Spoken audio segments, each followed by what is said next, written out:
за нив, како и да го изразиме револтот, бидејќи бараме правда. Сметаме дека не е убаво роднокрвни убици да се шетаат слободно, а некои лица да лежат во затвор само затоа што украле тегли ајвар. И во последно време исто така политиката почна да се меша онаму каде што судот треба да суди всушност.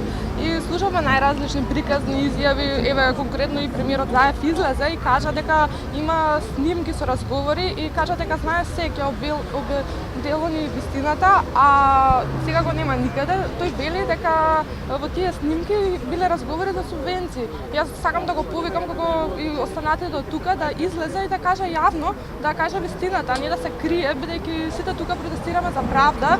Сакаме убиците на децата во Смилковското езеро да добијат најригорозни казни, затоа што се додека се тие на слобода, таквиот чин може да се повтори. Тоа не смееме да го дозволиме.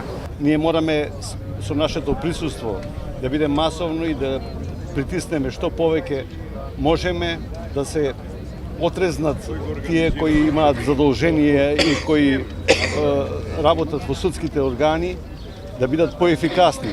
Не е можно случај кој веќе 6-та година да не биде решен.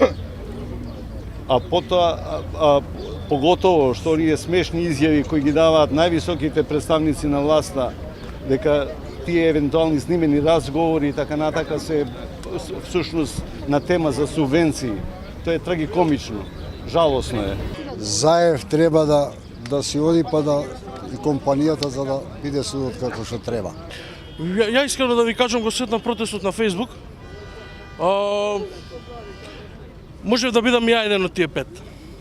Затоа сум овде.